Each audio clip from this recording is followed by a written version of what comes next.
All right, so I'll call to order the public safety meeting for Thursday, May 6, 2021. Roll call, please, Melanie. Alderperson Alms. Here. Alderperson Hall. Here. And Alderperson Morissette is excused. Excellent. Did you get a chance to take a look at the minutes, Joyce? Yes, move to approve. And I'll second. All those in favor? Aye. Aye, motion carries. All right, and then we're into new business, middle school student pickup at Carmichael and Burl Oak. Chief Willems and Joyce, you brought this up too, right? This is Yes, I did bring it to the committee. You want to take it, Joyce, or you want me to take it? I don't have a lot of information, just the email thread that I had with the resident up there. So. I'm sorry, did you want me to take it or are you taking it? Yes. Okay, so I got an email from one of the residents up there concerned. He was coming home at school pickup one afternoon. I noticed all the cars parked on both sides of Burl Oak Curve there, just immediately to the north of Carmichael, and had a student jet out in between two cars, and there was a near miss there. So he was concerned about that activity. And forwarded me, sent me an email about his concerns. I sent my middle school SRO out there at school pickup to kind of monitor it. And when I first brought it to her attention, she said, "Oh yeah, that happens every day. The people are out there picking their kids up.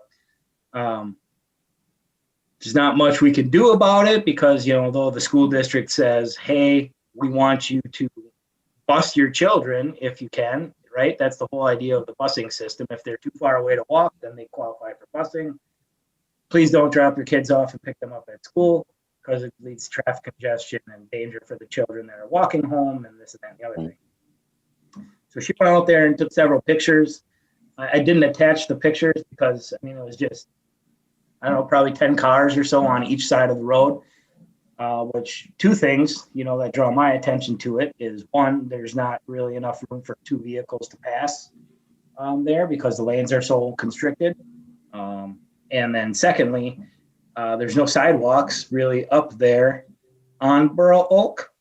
There's the one on the one side of the road, I think, but not necessarily on the other side. And the crosswalks don't necessarily match up with those sidewalks.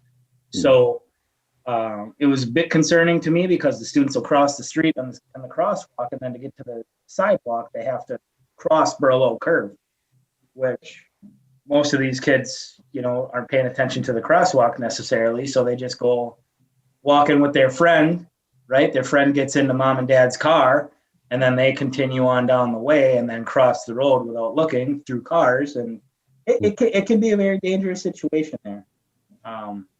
I don't know. I think there's a crossing guard at that intersection, but I'm not 100% sure.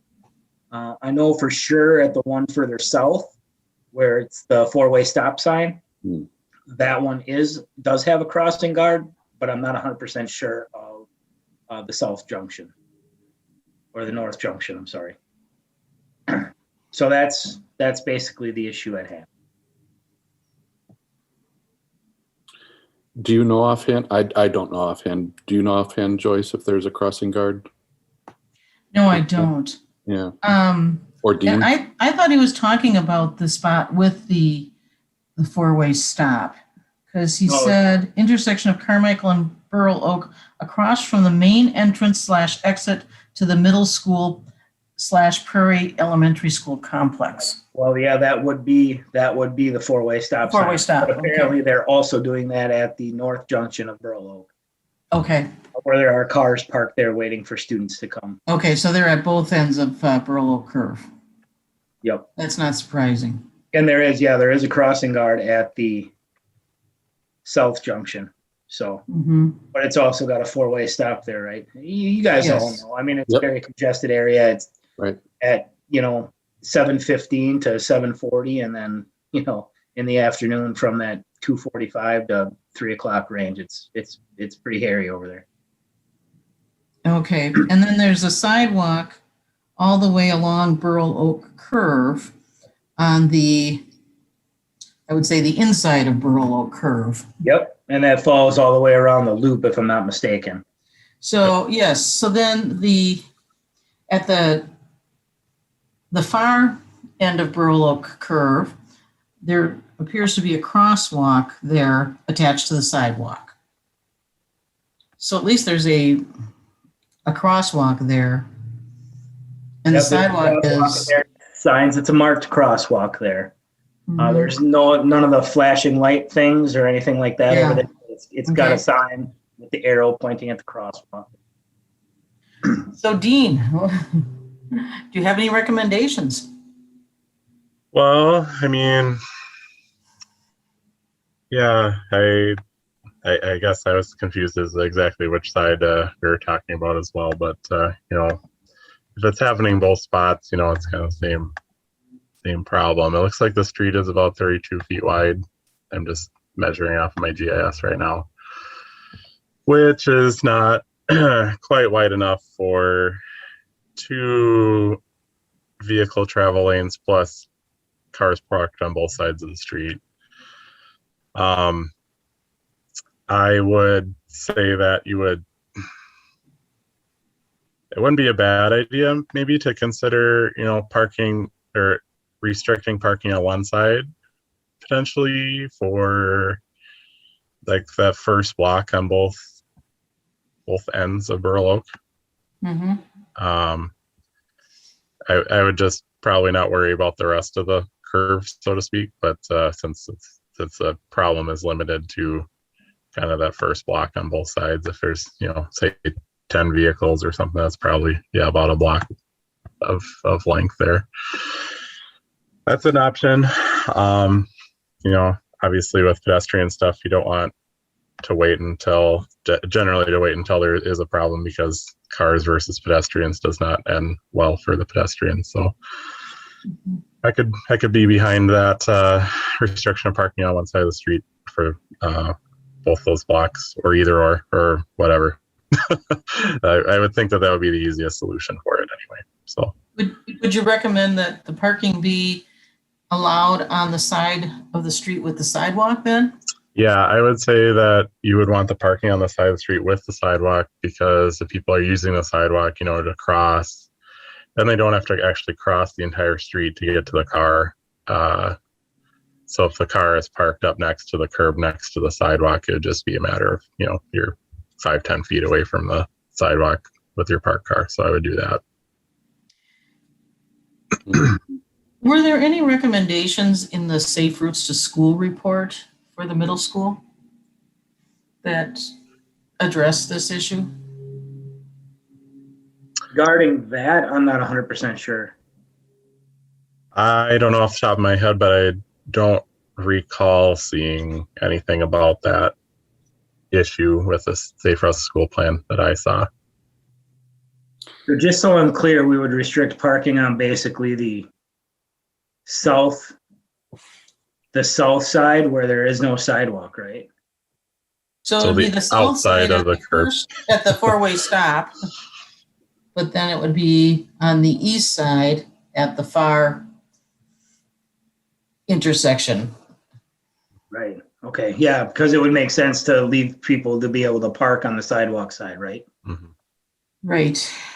Then, are there grants available for installing more sidewalks? That is literally the $1 million question. We are not familiar with any new grant opportunities out there, apart from the ones that we've already kind of applied for stuff before. And that being said, we haven't applied for anything for this particular area for additional sidewalks. As you probably remember, we were unsuccessful in getting a grant for the addition of sidewalks around EP Rock Elementary, and then some pedestrian crossing upgrades along Vine Street. That was last year, I think it was last year that we put in that application for that with the Transportation Alternatives Program. And I believe that grant program comes out every other year.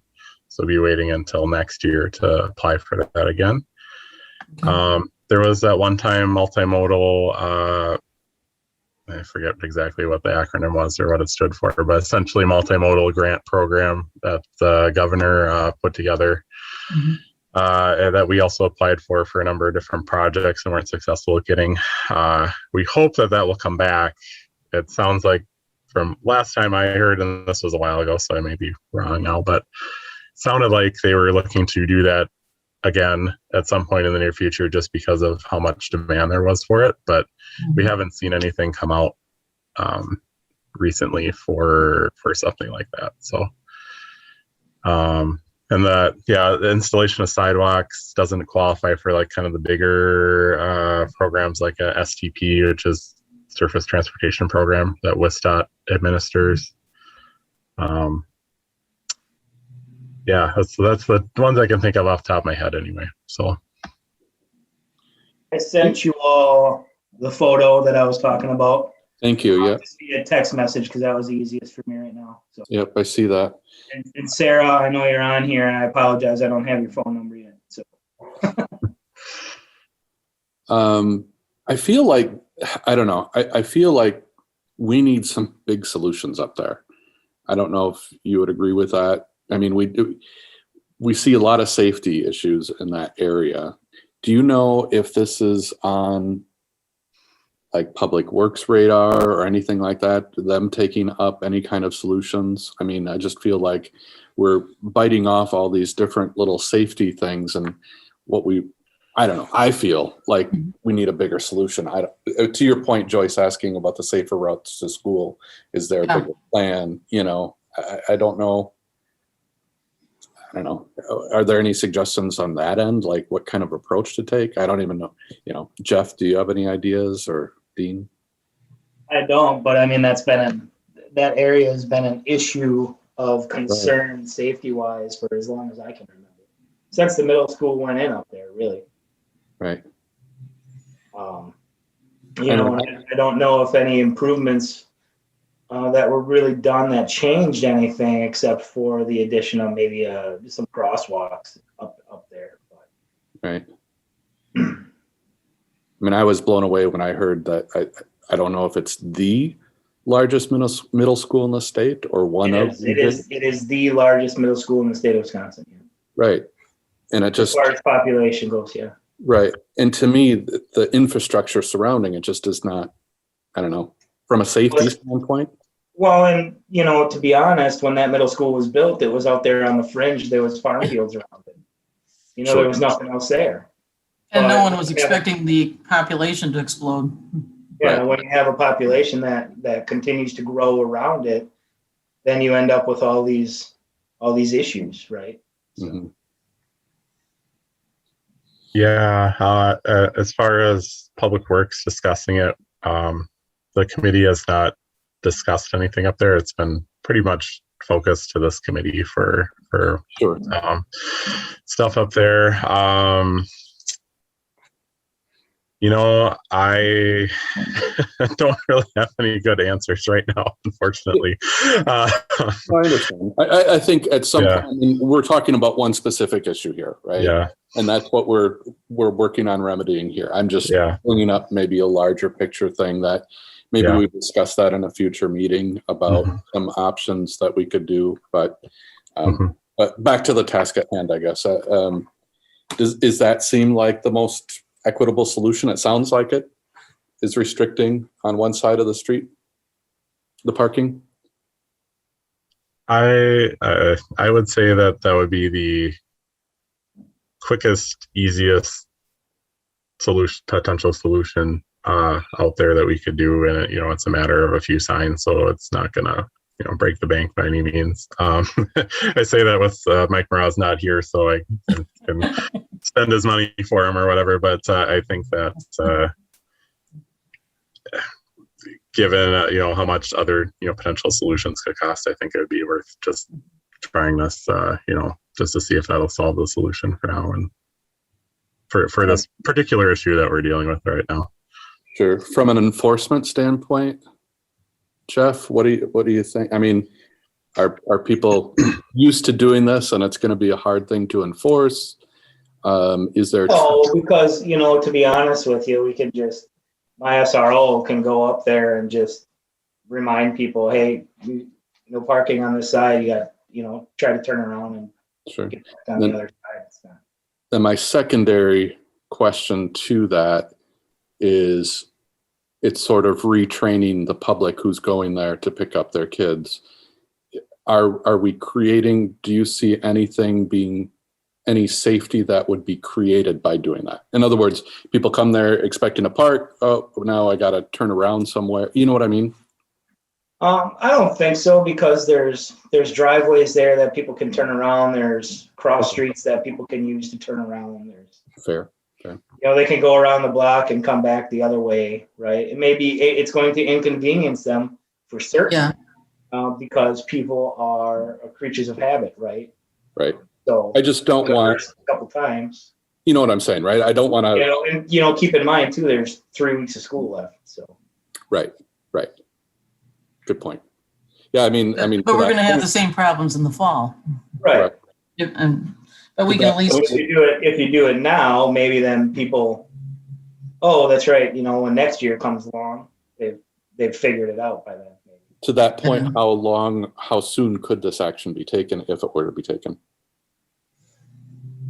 Well, I believe it'd have to go to council for the expenditure portion, so it would be on the 17th, and then, you have to call in locates to put in the signs. That takes a couple days, so probably End of the month. a week before Memorial Day.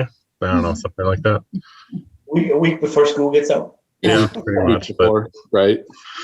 like Jeff said, if it's something we want to get people in the habit of, doing it, it might not hurt to do it before school's out for this year. But if not, we can always do it do it in August or something. It would be right as the school year starting next year too. So. Yeah, that might. I hate to have parking restrictions. Well, we could just do it on school days too, rather than having it restricted all year round. Mm-hmm. All intents and purposes, you could do it on school days from 2:30 until 4 o'clock. Is this only 'cause pickup? It's only during the pickup. It's not during the Okay. drop-off time. Yep. Yeah, it's not during the drop off. Okay.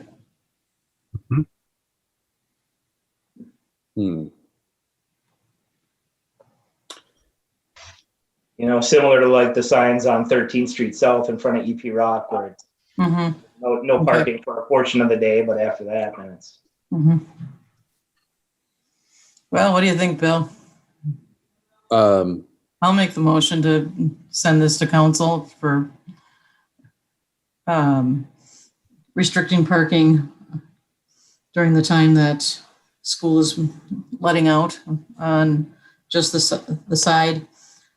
So the one block off of Carmichael, on Burl Oak at both ends, on the side without the sidewalk. That sounds good. Second, but then I have a question. Do we need, and it's a question to Dean too, do we need to give any sort of recommendation of when we would want the installation? Like, I didn't catch if we were thinking of waiting until fall or waiting until over the summer. Or do we not need to have a recommendation? Just more of a point of fact or point of information. I think it's a good idea to get it done before the end of the school year so that people have time to try it out and see how it works. And then we've got the summer to make Sure. adjustments if we find some problems in the last couple of weeks of school.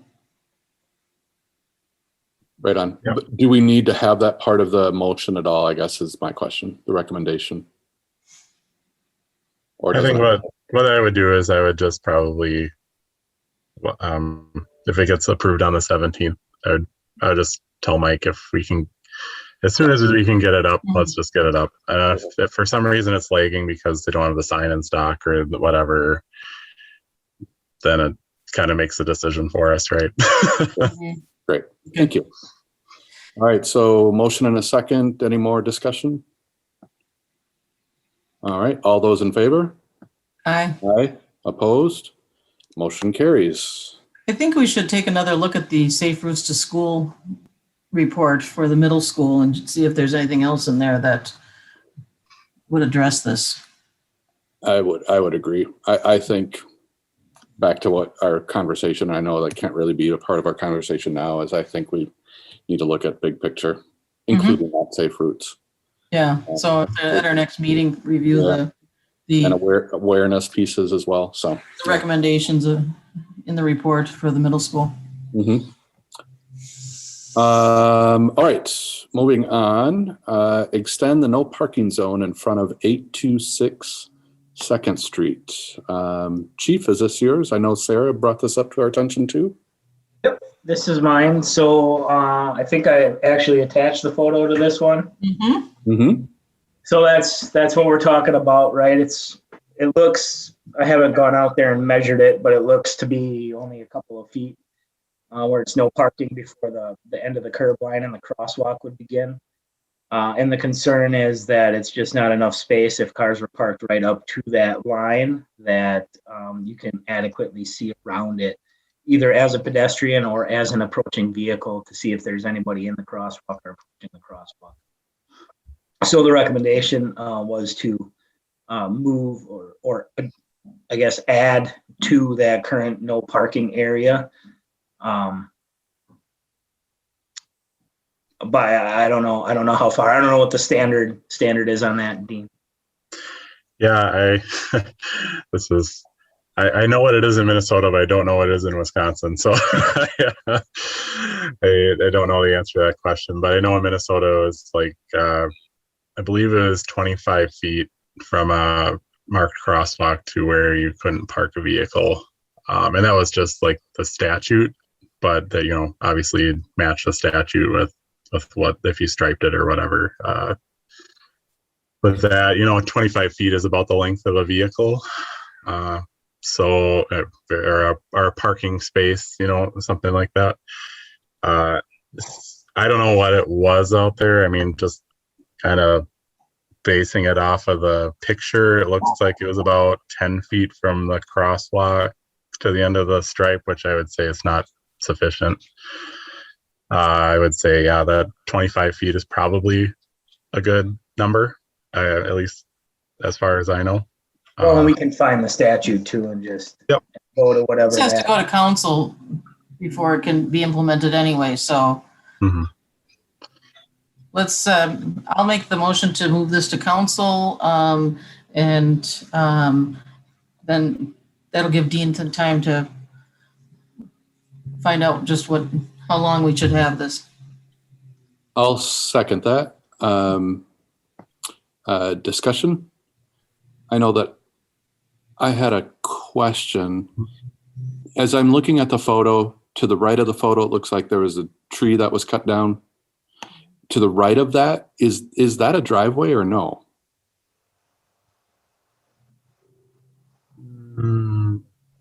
Like, is there a natural drive in there?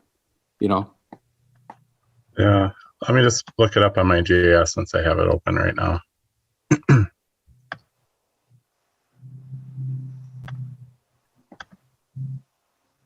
Because I mean, then would be the question, if you extend that, then you're probably just taking that whole parking completely away in front of the house, right?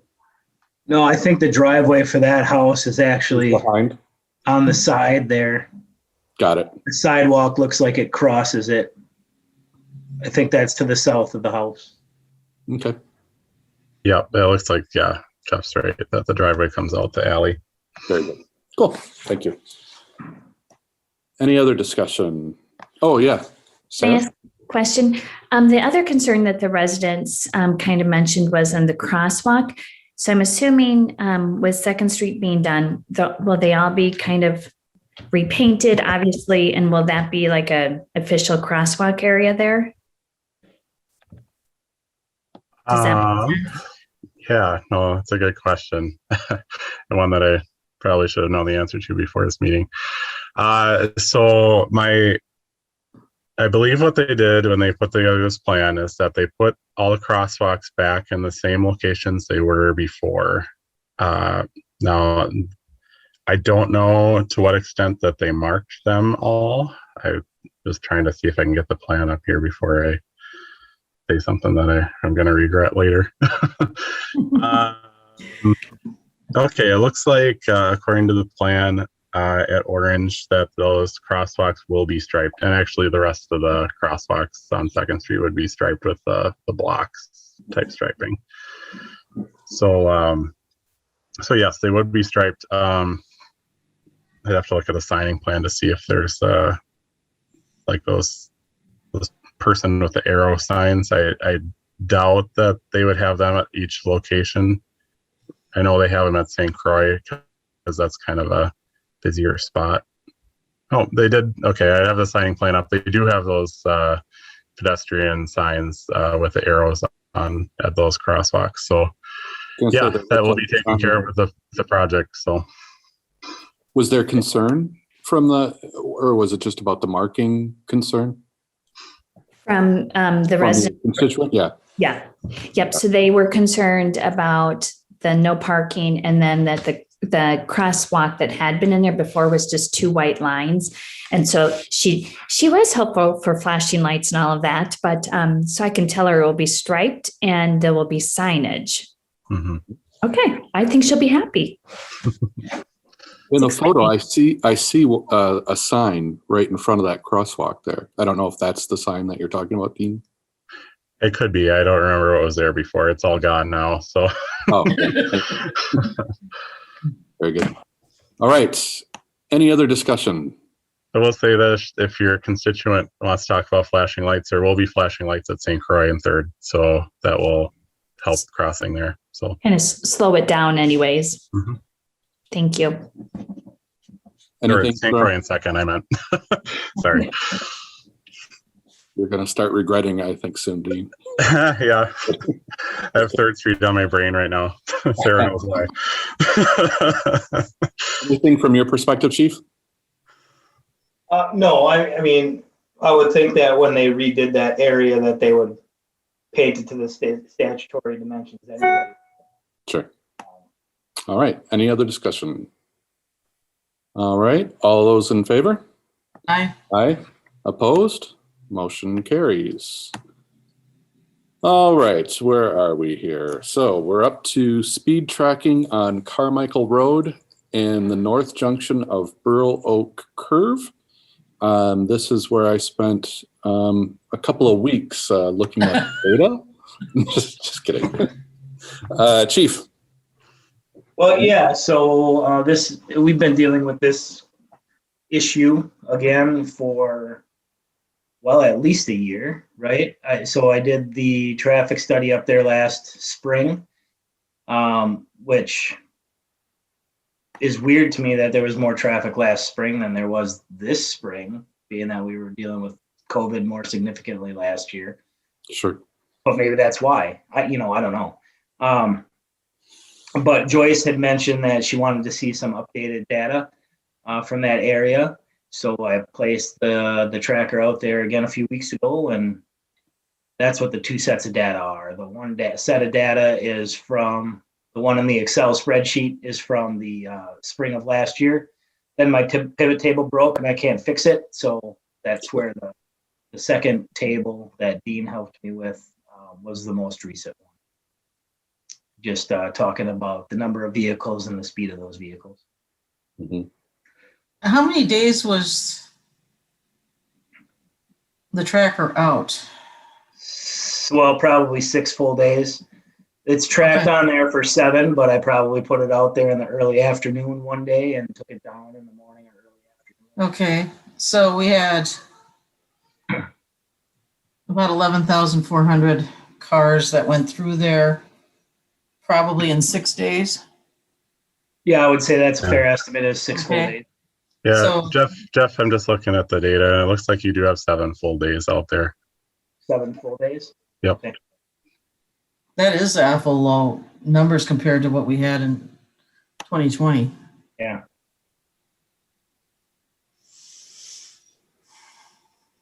But the 2020 data was the beginning of September, right after Labor Day. I don't know if that is significant. Anyway, this is the data we've got. What are your recommendations, Dean?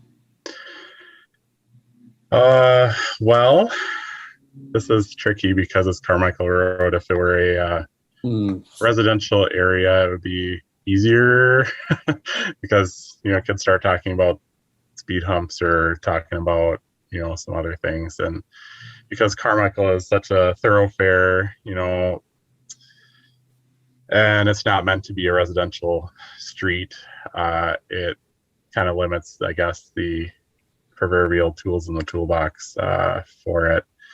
So I know it's been talked about at that intersection to have an all-way stop sign there.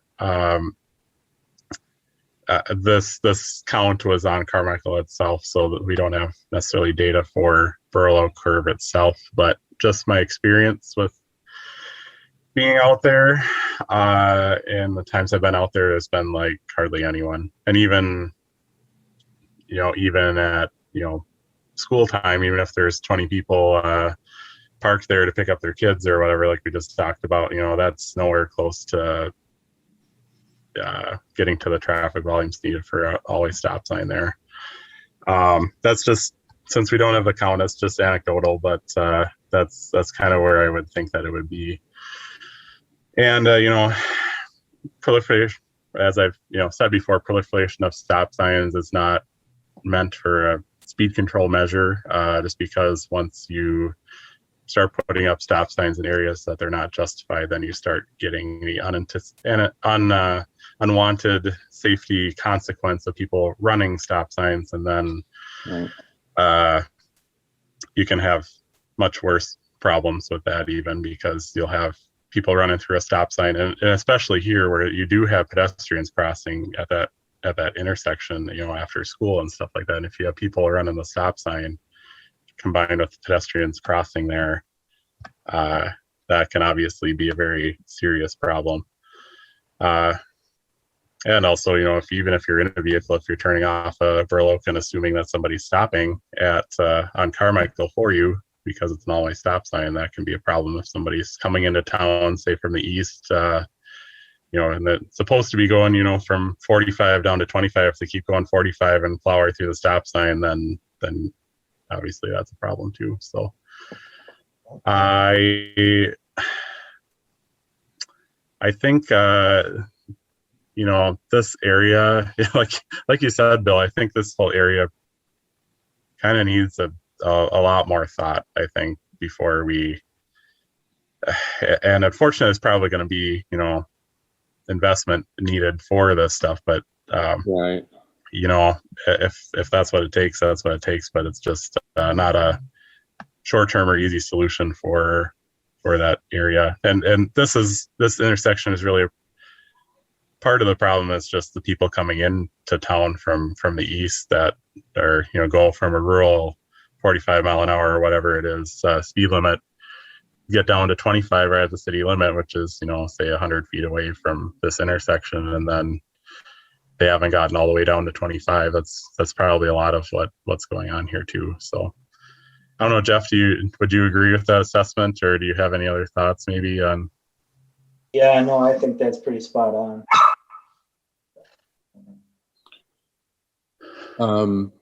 Just a question. Jurisdictionally, we maintain jurisdiction over that section of Carmichael, right? Because I know you brought up Carmichael. Okay. Yep. So just for the record, the county, once you get outside of the city limits to the east, the county maintains that as County Road A.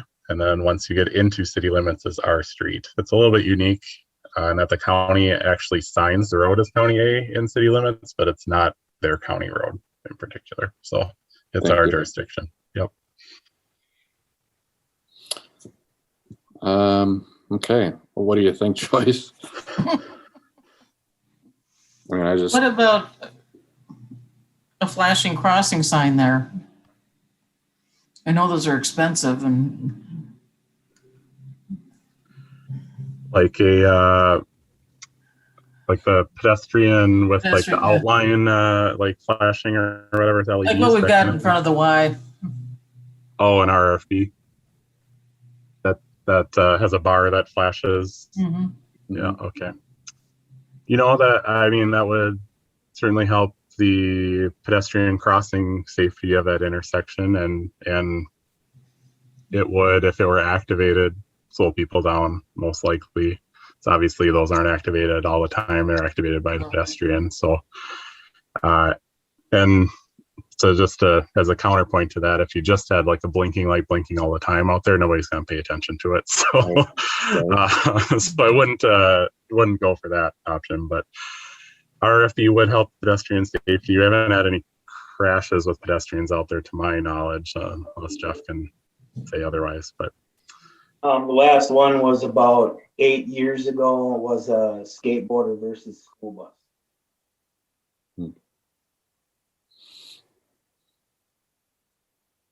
I wouldn't be opposed to it there just because of the school proximity and knowing people use that crosswalk.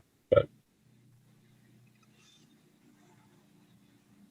you also don't want to put them all over the place in town and they start losing their effectiveness. But Yeah. this would be a location that would make sense, I think. But And again, this is not at the four. Is this at the four-way stop or not? no, Right? the north intersection, yeah. In the four-way stop, that does not have a flashing. I know that's not what we're talking about, but I think that, Stop signs might be flashing there. yeah, the stop signs may be flashing there if I recall correctly. so your recommendation is that it would be from a safety standpoint?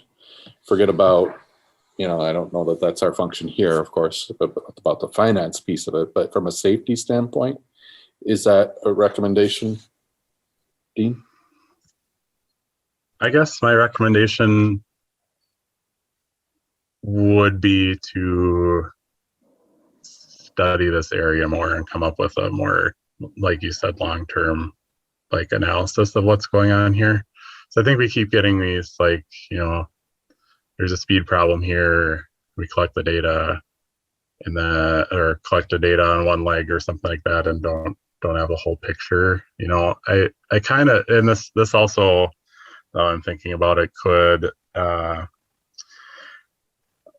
once Carmichael gets rebuilt, whatever that is, that would be an opportunity for implementation of a lot of long-term solutions here.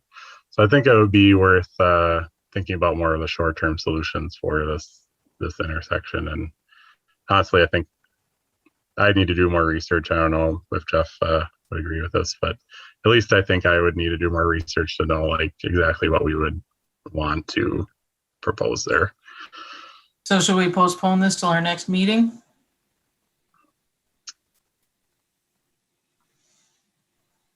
That would be probably a good idea, just to get some more thoughts together. And I could put together a memo kind of like we did for 9th Street with some creative solutions to pick from, kind of thing.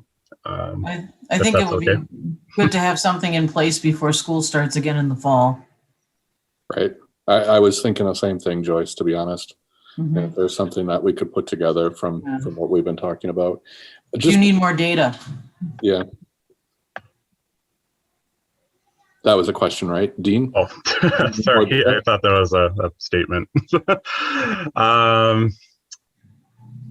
I think, I think it would be helpful to have a little more data just with maybe the other legs of the intersection, or at least the Burl Oak leg of the intersection, just to confirm or deny that the always stop wouldn't be warranted there. And then after, we've already got the speed information, so they're kind of two separate things. So I think if we got that extra, I think if we got It's that, a good idea to get it before school lets out.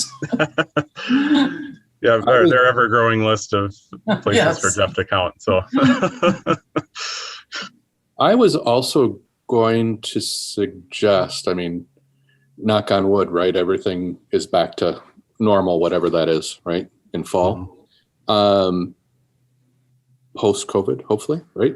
I am wondering not only the data gathering, but would it be worth trying to capture, be it photos, be it video, be it something about that whole section as we talk about it? I don't know if that's possible from a staff standpoint. What are some things that you're looking? Well, I don't know. Yeah, If it's helpful, I guess is all I'm saying. From a staff perspective, just to see everything that's happening up in that area. Mhm. I think it'd probably be helpful to go out there at drop-off time just to, confirm. I'm not saying that I deny the what the resident was claiming about people parked on both sides and whatever, but it's helpful to have a picture to show it, and then you could video the people speeding by on Carmichael and that kind of thing. Just to, I guess, confirm maybe hunches. That wouldn't hurt. Just a thought. Yep. Then the other question that I had, those just for my iteration, those flashing pedestrian lights. Let's say we installed it. If we got some on Hanley here, for example, if we ever needed to move those, are those easily movable and replace, put somewhere else? I mean, are they to some degree temporary, or are they permanent fixtures? And once you're done, you're done. Do you know what I'm asking? Yeah, so those are generally placed on concrete footings and they can either be wired or solar. Right. Generally, Public Works like them wired because the solar can be unreliable sometimes. Got it. So if you do the solar ones, they're easier to move because you don't have to rewire at a different location or something. But Okay. they're not just pluck and put in kind of things. They're a little bit more effort to do. So Gotcha. So a little bit more expensive and a little bit more permanency. Yep. Okay. Got it. I just needed to know this one. All right. So I don't know. What do you think here, Joyce? Should we just? I think we wait till Okay. our next meeting. All right. That sounds good. We don't need a formal action for that, I don't think, right? Do you What else know? do you want me to do up there between now and then? What's that? Anything specific you want me to do up there between now and then? That's a good question for Dean. Mhm. I think putting the counter out on Burloak, that leg, would be helpful for me. At the South Junction North Junction again? on the Burloak leg, not the Carmichael leg. Oh, on Burl Oak. Yeah. Okay. But on Pearl Oak, you're just getting a traffic count because they're supposed to be stopping. Right. Yeah. It's going to be less for Getting speed and more speed for there. count. Yep. Okay. Well, yeah, and I don't even know if there's anything on Burl Oak to be able to attach it to. You could maybe go hold it for a little bit. I'm just kidding. I could probably attach it to the speed trailer and put the speed trailer out there for a couple of days. There you go. And you might have that locked up on 3rd Street for a while though. So Yeah, it might be there for the duration. Yeah. Okay. Chief, did you hear anything from Chief Martin or St. Martin or Mueller? I didn't. I was surprised that I didn't see him on here. So Got it. Okay. All right. So no action on the speed tracking on Carmichael. Informational items. Anything for informational? I don't have anything. No, Joy? I'd like to say thanks to Jeff for putting the speed trailer out on Chestnut and calling to people's attention to that 15-mile-an-hour speed limit. has that helped after we took the speed trailer back out? I don't know. I haven't been watching very carefully. I haven't been sitting in my office that often. do you mind if I make a comment about 3rd Street? Because I'm sure people have been this is the time. interested on that. Okay. Yeah, please do. So, and I know Randy mentioned this at the council meeting, and we've been fielding a lot of complaints, calls, emails, etc. And I know Sarah has in particular because she's the representative of that district too. So there's a few different things going on. So we did put together a additional signing plan for 3rd Street and Division to get people around that area a little bit better. So the conspiring factors to make this kind of a difficult situation is that, first of all, WSDOT has maintained that the signed detour route into Minnesota is like the only route that should be signed as a detour, so to speak. And it's been tricky because, obviously through traffic should be using the detour. Trucks obviously should be using the detour, so they're not going down 3rd Street and stuff. So there's definitely people that are using 3rd Street that shouldn't be. But it's really hard to enforce that, like unless you start pulling people over and asking where you're going or something like that. And I know Jeff neither has the manpower nor probably interest in doing that. So we're trying to get WSDOT to chip in to pay for this upgraded signing to make more wayfinding out there. They previously told us they weren't interested in doing that because they've already signed the detour route. They told us it's a local issue.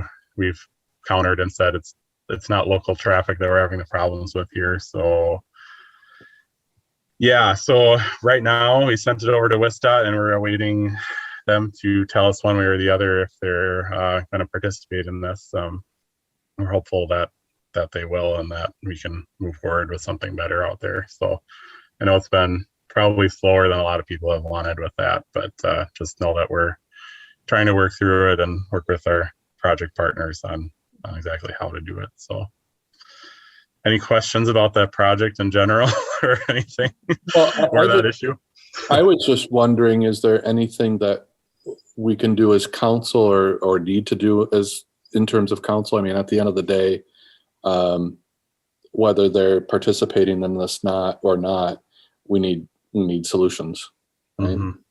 Right. Well, kind of where we as staff are at right now is if they decide not to participate, then we feel like we need to just do this so that it happens so that people are able to get around. And also there's more signage out there for enforcement of, say, the no trucks down 3rd Street kind of stuff in particular.